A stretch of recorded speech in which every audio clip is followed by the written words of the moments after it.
Welcome, everybody, to Cup with Gup on this Thursday, August 26th, 2021. We are live and going for the BMW Championship, second leg of the FedEx Cup. No withdrawal, so that was good. Did have some later news in the afternoon yesterday that I think kind of potentially affected some of the ownership and stuff. We'll get to that in a second. Right now, as you know, use the code NFL to get 25% off any package. It includes a 7-day trial. Now through September 13th, which is the first Monday Night Football. Prices go up September 14th. Now is the time to come check us out.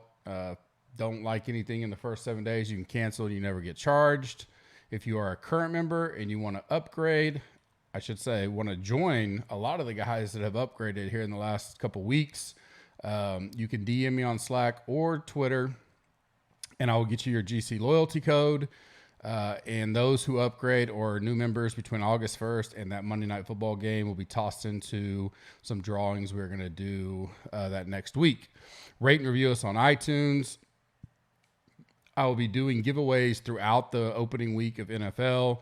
I'll be looking at specifically people that have rated and reviewed us on iTunes will have a drawing. If you're subscribed to our YouTube, I'll have a drawing for that. And then go ahead and like this video for me when you go in there and subscribe, or if you're already subscribed, give us a like real quick. In the comment section, tell me who you think will finish this, or who will start next week in first place and have the minus 10 shot or 10 under score to begin the FedEx Cup Championship at Eastlake. Tell me who you think is going to be sitting number one in the FedEx Cup going into next week in the comments, and that'll get you in to our next drawings that I do periodically throughout the week. Ownership review. So I talked about this on E9 a little bit. You know, I posted my final thoughts and everything.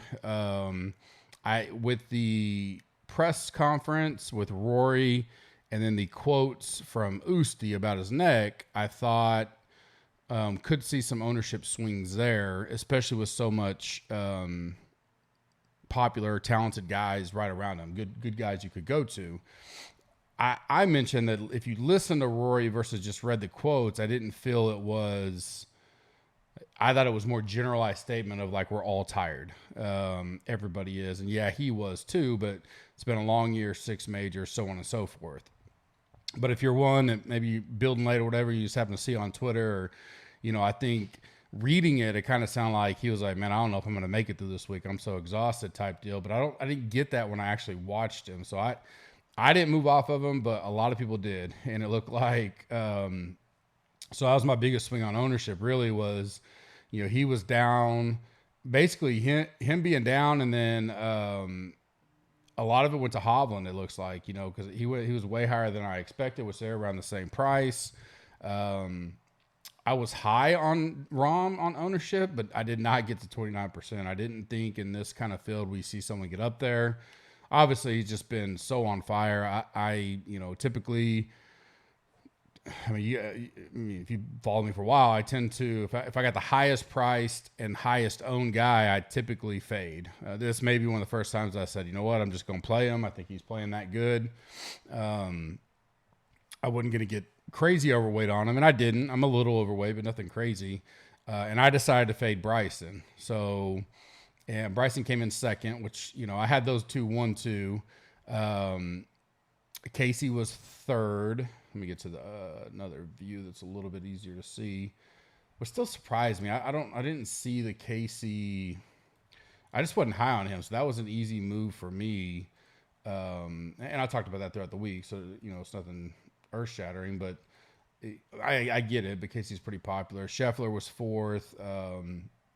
Then Hoffman. But after those first two, it dropped like we thought. Like you go 29%, 24%, 19, and then it just goes 17, 16, 15, 14. I mean, everything's just stacked from there. There's no big gaps or anything. You know, Kokrak, I battled with his. I had him a little higher than what he came in at, and I didn't know if people would just go to him because you got 4 rounds. Coming off 2 missed cuts, though, it historically tends people go, not in good form or whatever, and that's what happened there. I was surprised by Vegas only being 11%. I really felt with the, how everybody was hyping up the, distance and off the tee and long hitters, and he'd been playing great. So I really thought he'd be a popular play. So I'm happy with that because I'm overweight, but definitely a little surprise there. And Berger, only 10%. I mean, I thought he was going to be closer. I thought low end 14, 15, 16% on the low end. So 10 really surprised me. But I think what happened was so much ROM ownership being closer to 30 than what, I had it at the 23, 24 range. You can only pick and choose so many of those 9Ks to go with and then drop down, or you go the 8s, which, you see Scheffler there was a 4th highest, I think I just said. So Cantley was about where I had him. So if, when you have that guy that high, you have to bump someone down. It looks like most people kind of chose the Berger route. Down low, nothing crazy. Tringali, probably a little more popular than I thought. He got up to 11%. I had him sub 10. And like the last 20 or so, I had within 1%, most all of them.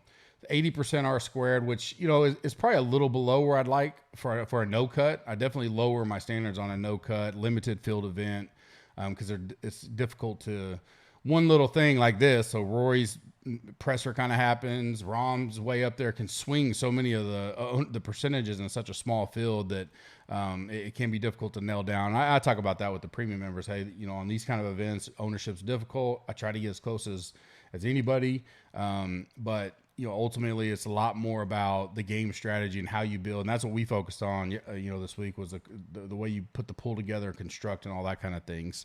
Next week, internee update, we have Burns is in the house at 8 under, so we got a 50-1 ticket there. Rahm is closing in though. I think he may get to 8, maybe even 9. So hopefully Burns can at least hang on to a share. I'd take a 25-1 hit or 50-1 chopped, however you want to look at it. And it looks like kind of what we heard all week. These guys are going to light this place up. Probably see high teens, low 20s be up there for the winners. Still plenty of guys left on the course. We'll see how it finishes up. Next week, as I mentioned, is the third and final leg of the FedEx Cup playoffs at East Lake. So whoever's first in the FedEx after this week will start at 10 under, second 8 under, third 7 under, fourth 6 under, fifth 5 under, 6th through 10th place get the 4 under, 11th through 15th 3 under, 16th through 20th 2 under, 21st through 25th 1 under, 26th through 30th even, and then they just go play golf. So there is no watching. If this guy moves here, he moves up in the FedEx. They got rid of that back in 2019. So at least you know where everybody stands. So that makes it kind of simple. DK wise, it's a little different because you only got 30 guys, so that's kind of you can only go so many different ways. But then they're going to start in these positions with those scores. So whoever's in first is going to start with first place points, but then the rest of it's just scoring. So I think there's some opportunity there for us to have it. It'll be a lighter week, I'm sure, for most. But we are off. No NFL preseason next week either. So that's kind of nice. And this week's kind of like the quasi break week. College football is back and going hard. Bobby just released his first article for Saturday. I'm sure he'll have a couple updates. He is expecting his third child Tuesday or Wednesday of next week. So wish them all the best and good luck on that. But he'll have us covered on the college football slates, and Slack's already diving into stuff. It's our GC War Room Slack for college football is awesome. It's well worth your membership on that. And again, all our memberships include everything. So if you're a big golf or NFL, and I think college football is going to, where golf's grown too, I'd like to see college football continue to grow. And I hope this year is a big year for it. I believe we have as good as it is. And our optimizer with the updates we pushed in the last 2 days and what's still going to come is awesome for college football. So another reason to come check us out just for that alone. There's not many out there that have college football built into that. So looking forward to that. NFL wise, typically this would be where I break down the Thursday night game. There is no NFL games tonight. So just had some notes, and then I'm going to do a 5x4. So 20 guys, 5 at each position that I just, some are the top guys I like. And then, some middle guys that I think keep your eye on. And, if you're about to do your season league draft, I know a lot of them are here in the next 2 weeks. or if you're hammering best ball, I just signed a deal with Underdog, so we'll be affiliated with them. I'll have a promo code maybe tomorrow, but at the latest Monday for you guys to use to get $25 free money when you make your first deposit of $10. So pretty easy. Get $35 and start doing some best ball stuff. And our NFL DFS channel has been nonstop with best ball discussions and talk. Some very sharp guys in there, and that's been awesome to follow along. But so I'm just going to go through some guys that I kind of picked 5 out of each position that I wanted to throw out there as you're approaching your season long and stuff like that. And then we'll call it a wrap, and I'll be back in the morning for Friday Cup with Gup. So first, Sony Michel. It certainly puts a ding on Henderson, but for me, it's going to be a wait and see thing. If you're like, I've already drafted my big season long, so it's worth maybe doing a waiver deal for him. I wouldn't overspend for him because we just don't know. Is he bench strength or I've seen some reports that say they expect him to probably wind up taking the lead and starting, and Henderson kind of keep the role that he had when Akers was there last year. I'm not going to jump on him and put him overvalued. I do think he's worth looking at waivers, but be respectable on what you bid there. I don't think it's like, oh, get him, he's going to be, a top 5 running back or anything. Or if you're drafting your season long and maybe you're a little more sharper, you're more into it than some of your other guys, and you can get him at a good round, I think that's good. That's fine. I wouldn't overpay for him, quote unquote, right now, because we just don't know how they're going to use him. So I'm not all into him yet. I don't think he's going to be automatically where we had Akers, which some people had Akers, definitely top 24 overall, a lot, potentially. So I'm not there, but I think it's a good move for the Rams. It gives them some strength, some depth, no matter what. Justin Fields, I'm still high on him. I kind of expected them to go with Dalton week 1. I don't know how much, they get old Aaron Donald and the Rams D to start with not a very good offensive line, but I think he gets in there sooner than later. And I'm still high on him. If you're a dynasty league or something like that, or even a best ball, I mean, it's a little risky because if he doesn't wind up ever taking the field, but I think he sees the field before September's over. And I think he's going to be a really good player and continue to grow as the season goes along. Zach Wilson, and these are just my notes. Then I'll go through the top 5 of each position. Just 5 I'm going to highlight for you guys before we get out of here. I've been really impressed with him so far this season. He's going to start. I don't want to overreact to the preseason just yet. Defense, I think the defense will hold its own at times. So if they can do that and not force him to always be in got to score mode, that probably helps him. My only caution there is just we have a lot of tendencies to overreact to stuff like that one way or the other. And I'm about to talk about the other way, but I like him. I think he's got, just watching him on tape and stuff, I think he's got some skills that are better than what some thought. And I'm impressed with him so far, but I'm going to be cautious with it. I think he could have a good year. Trevor Lawrence, this is the other side of me. I think a lot of people in the public are just saying the Jaguars suck. Like, they're going to be terrible. And Lawrence, we knew he was going to be the starter. That was never in question, but they officially made it announced that he's not yet played even a snap with the full starters yet. O-line's they've been banged up or not been in there. And the Jaguars in whole, I think we can take advantage of the market, maybe betting, maybe in certain ways, because people are just throwing them and say they're just going to be junk this year. They're not going to be great, but I think there is some value in them. And I think I think that offense will look better. Just like Wilson, people are getting excited about. Let's not overreact to how bad the Jaguars have looked as far as not being able to score and all that yet. Let's let them get into the regular season, get all their starters back. They got a little bit of weapons on offense. I think they can do some things. Obviously, losing NTN's bad for them. But, I mean, he was going to kind of be that utility guy this year. Robinson was going to be the main guy. And then I think Travis Etienne was going to be, potentially third back, go in the slot, get some snaps. But, a good rookie for him, I think. So it is a loss, but they still got Robinson, who I think is going to have a good year this year. Probably a little bump to Robinson even with that. Bridgewater, was the next news piece. A little surprised here. I felt like Locke looked good, better than what people had thought he would in the games. But, I know playing from football when I did, you see a lot in practice. So maybe even though he's looked pretty good in the games, preseason games so far, coaches just think they can trust Bridgewater to be more consistent. Maybe they're giving the Bridgewater the first nod and then, then let Locke go if he doesn't impress. I've downgraded that whole offense a little with Bridgewater. I'm not as high as him. Even though Locke wasn't great, I think Locke gave them a higher ceiling, especially wide receivers, stuff like that. But I think some of those guys can still have great years with Bridgewater. We'll see. That's one I'm going to monitor, and let's keep an eye on that whole situation. Maybe Bridgewater comes out and looks solid and can get, Hamler and those guys, Jared Jeudy. I mean, they got talent, if they can move the ball. And I love their running back. I'll get to him in a little bit. Their rookie running back, Javonte Williams. Last piece is Marquez Callaway. Obviously, I think he's going to have a good year, and he looks good. This is a classic example of he's going way up in the ADPs, best, all that stuff after the 1/2 performance with Winston.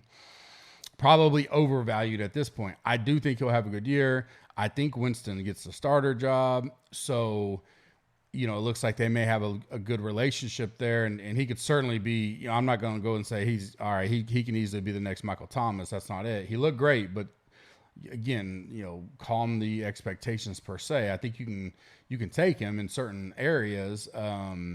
He's another one. If you've already had your draft, he may not have been drafted yet. And if you want to get, a waiver wire on him at a decent price, I wouldn't overpay. I think that's warranted. Because as long as Michael Thomas is out, it looks like he may be the main guy.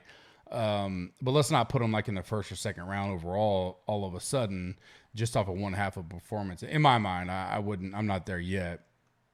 So I'm going to go 5 quarterbacks, running backs, wide receivers, tight ends, and then we'll get out of here.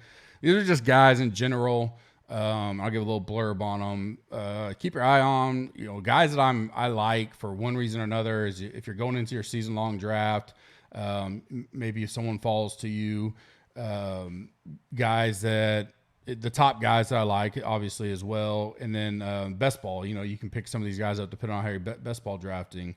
For me, quarterback-wise, I like Lamar a lot this year. I know a lot of people are high on Allen and Mahomes, and there's nothing wrong with that. A little concerned with, the way the whole COVID deal in general is going to shake out with NFL. Very concerned, actually. I'm not doing contests again out in Vegas because it may be worse than last year because you're having guys. This is a non-political deal at all for me, but whether you're white, black, Republican, it doesn't matter. You're having guys that are vaccinated, double vaccinated, still testing positive. And so, and the NFL is black and white with how many days they got to miss if they do that, no matter if they've been, it's just a very gray area there. And it's interesting to see how they do all that. Obviously, Lamar's kind of taking the stance of, I don't think he's going to get vaccinated. So there's a little risk there, but I think there's a risk with anybody. Anybody can catch COVID, even if you've had it or if you've been vaccinated. We've seen cases of it that people are getting it. So it's going to be interesting to see how that unfolds as the season goes along, or maybe here in the next 2 weeks to see if the NFL adjusts any of that. I don't really have a side on the political side of it. It's just more about, how are they going to handle it? Because, we'll have to keep our eyes on it. And if a guy is out, all of a sudden things can get shaky. Lamar's already had it twice. We know that, but I like him. I think he's probably I think he could potentially have another MVP season. A lot of reports are saying his pop on his ball is as good as it's ever been. We obviously know the running. They brought in they brought in some more weapons for him. If he can get a little looser with the passing, a little more accurate, and I think his upside is great. And so he's a guy I'm high on. Matthew Stafford, he's kind of going like QB 13, 14-ish. I think he can be a top 8 quarterback in the league this year. I know there's concerns there, but they got a hell of a offense to throw to, weapons to throw to. McVay wants to throw the ball. And I think Stafford having that structure and that kind of system is going to be great. So I like him. I'm high on Kyler. I think Rondale Moore is a great addition. I think the O-line's a little bit better. They got depth at running back. still need better showing out of the O-line consistently. Keep him clean as much as possible. But I do like Kyler. Dak I like, and I think people get a little value on him. A little bit of roll the dice with the whole injury situation. But, I think he's one that I'm willing to take a risk on because potentially could be the number one offense in total yards on the season. There's half glass empty and full. He could play all 17 games, be fine, and lead the league in throwing very easily. They have a powerful, passing attack. Zeke's, going to get his, but I think Dak could do well this year.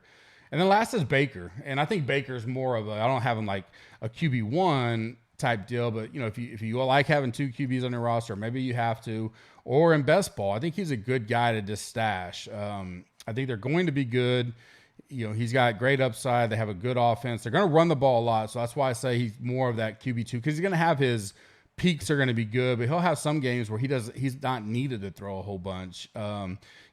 Great defense. If they control the clock, run the ball. So that's why he's not going in that QB1 level, but I think he's a good, especially for best ball later in the draft. If you can steal him above his average 80, his average draft position, I think he's one to keep an eye on. Running back, Cook's still my favorite. Been my favorite for a while. For 2 years, I've been on him now, and I'm not getting off there. Nothing against. I don't have anything negative. I actually like Cook. I could see Cook being better than McCaffrey at the end of the year. Obviously, and I think McCaffrey could easily be the best, no doubt about it. But a little bit of change there. We don't know what Darnold will be like, and he's still coming off the injury. So we got to see, can he stay healthy? Are they going to utilize him, workhorse him, and all that coming off the injury? We'll see. I don't hate him, but I think Cook's just a great play if you can get him. I like Aaron Jones. I know A.J. Dillon's there, but I think more than anything, if you get Jones and you want to pick up Dillon as a handcuff, just do that. I think Jones is going to be a great RB1 this year. Moved up a lot for me throughout the preseason in overall running back rankings. And, if you're sitting in, I think a guy yesterday saying he was doing some mocks and asked, should I take Jones if he goes to 8, pick 8? I think that's a great pick at 8. So I would definitely take Jones there. Najee Harris, I like him a lot. I think just because I think Pittsburgh is going to try to utilize him, I don't think there's going to be he's going to get the majority of the bulk of everything. All the carries. He's going to be like Le'Veon Bell. I think it's what they want to make him into. He is a rookie, so there is some concern there, but they definitely have one of the top 3 wide receiver sets in the league, top 5 for sure. Big Ben, if he is looking better and in shape and all that, that only helps him because they can't stack the box or Ben will be able to throw those wide receivers all day. So I like Harris as a rookie. I like Jonathan Taylor. I've kind of been on this whole Colts deal. We took them when that under dropped to 8.5. I released it and I thought it was an overreaction. Now Wentz and the guard is back practicing. Are they going to be ready for week 1? Don't know, but good chance. But worst case, maybe they just miss one game. I think that bet looks really good right now, in that weak division. And I think Jonathan Taylor is a good pick to have with a healthy Wentz. I wouldn't be surprised if he winds up being like a top 6 or 7 running back at the end of the year. I know that backfield, they utilize other backs, but I think he is a one of those top 5 talents, his skill set, and I expect a lot of good things out of him this year. And then last for me is just kind of similar like a Baker. The last guy here is a guy to keep an eye on. I like Javonte Williams out of Denver. I think he'll wind up being the starter over Gordon in due time. And he's still going to get plenty of carries, and you want to get him a little later in the draft for sure, or in best ball, stash him there. Because I think by the, last half of the season, he could be getting a lot of the the market share. So I'm high on Javonte Williams. Loved him at North Carolina. I think he'll have a good year and a good career. So if you're in a dynasty league, I think he's a good one to pick up as well that you could potentially keep. Wide receivers, I'm going CeeDee Lamb. I think people are seeing what we saw at OU for a little while. We saw some flashes last year. I do think he needs Dak. This goes with anything with the Cowboys because their backup quarterbacks are not great, in my opinion. Everybody knows that. But if Dak is there, then I think CD has a tremendous year and winds up finishing the year. It's probably a top 10 wide receiver in the whole league. Ridley, I'm high on. I think they're going to throw the ball a lot. We've seen what Matt Ryan can do in that offense. I think Pitts being there, well, even though Julio's gone, that'll help, take some of the coverage off of Ridley. And I think that, their D will see where it's at, but I expect them to have to score a lot. So, I'm just high on Ridley in general. Allen Robinson's one that I think going to have to take a little risk on. I don't like him as much with Dalton, but my theory going into everything is that Fields takes over sooner than later. And I think with the mobile quarterback that can give him a little more time to break off a route only helps him even more. His talent level is a top, a wide receiver one. So, top 10 wide receiver in the league. I like him a lot. I think you may be able to get a little value on him in your season longs. I don't think he's a sexy name when you look at some of the other ones, or even best ball. I'd take him in there. I think OBJ has a great comeback year with Baker. I'm high on him. All the reports out of there is that, he's worked hard. He looks good. We know what his peak is, right? We've seen some of his ceiling. Maybe we haven't seen his ceiling, but what we have of it, he's a damn good wide receiver. And, if you can snag him a little above the ADP, I think you take a chance on OBJ. My Baker or Javonte Williams type of for this section is Jamar Chase. I think he's that good. If Burrow can get comfortable and get settled, you're probably going to be a little gun shy after the injury and all that. And that O-line can give him any kind of time. I think Chase, with the other wide receivers are there, because I like Higgins and all that. I think they're great. But I think Chase could be that next level. I don't know if he gets to like a Justin Jefferson type year, but all due respect, I love Jefferson. You guys know that. But part of the reason he was able to do what he did, A, is talented, but you couldn't just, Thielen's a great wide receiver that helped keep, that we're going to be able to double Justin or anything like that. And I think with the other wide receivers around in Cincinnati, that helps Chase this year. And I think he could be the top rookie wide receiver this year. So he's one you may want to stash on your team. Tight ends real quickly, nothing shocking here. Obviously Kelsey, if you want to go that route, go ahead. I like Waller. Don't think much changes with him really with Oakland or Las Vegas Raiders. So I'm high on him. Hawkinson, I think, could have a career year this year. We'll see how I'm a little weary of the whole Detroit situation, like most are. But I do think Goff will be looking for him a lot. And I do think he's one of the top, 5 talented tight ends in the league. Mark Andrews, definitely a guy you could try to pair up with Lamar if you wanted to get him at quarterback. He gets his, some games it's up and down. It's just hard because sometimes Lamar they just don't throw enough, and you're like, is it really worth it? But I do like Andrews in general. I like some of these other guys better. I wouldn't reach for Andrews by any means, but if you do get Lamar, I think that's not a bad deal to try to combo him up. Pitts, I'm going to be with like everybody else. I think he's going to be a tremendous talent at Atlanta and have a great year. And then last for me, I'm high on Higbee. I think he winds up having a great year with Stafford. I kind of B to maybe Andrews and Higbee would be Noah Fant. The only reason why I didn't put maybe Fant over Andrews was I like Fant more with Locke, because Locke seemed to find him well. We don't know if Bridgewater is going to be bad with him, but I did like him there. So I think Higbee or Fant are lower tight ends that you can get a little bit deeper in your drafts or in the best ball and take advantage of that. Like I said, use the code NFL. Come join us. Come give us a tryout. It's free. We're dropping updates to the lineup optimizer for college football. We'll be dropping college football, NFL tools, updates to the optimizer for NFL, all here in the next, 5 to 7 days. I'm going to do videos on utilizing the Green Machine optimizer for college football, NFL. I'll even touch on golf a little bit. I'll go over the golf tools again for those that are new. And then I'll debut our NFL tools and how we can utilize those to help us throughout the season. A lot going to happen here in the next, 14 to 21 days. It's a great time to come try us out. I think we're one of the better values in the market. Our GC Warrior Room is amazing. It's worth sometimes the price of admission in itself. And with all the tools we put in there, just compared to the market, our prices are great. You're not having to buy 2 or 3 or 4 different subscriptions, one for golf, one for NFL, one for this. Some don't have college football. There's great tools out there in the industry, no doubt. But as a total package, one price for all, I think it's certainly worth your time to give us a tryout. Or if you're a current member, I think, now's a great time to take a look at upgrading. And you get a special code. DM me on Twitter or hit me up in the GC Warrior Room Slack. I'll be back tomorrow morning. I hope you guys have a blessed evening. Get a little bit of preseason this weekend, but kind of fired up for some real it counts, quote unquote, football on Saturday with college football. Looks like we got a 3-game slate. Then we got a little 2-game afternoon DK dropped, and then a 2-game featured night. So a little bit of DFS college football to get us kicked off for Saturday. I will have that underdog code out hopefully tomorrow. If not, it'll be Monday. So if you're interested in best ball and checking out all that stuff on Underdog, I'll get that code for you, and that'll be a free $25 on your first deposit of $10 or more. Appreciate it. You guys have a good day. Thanks.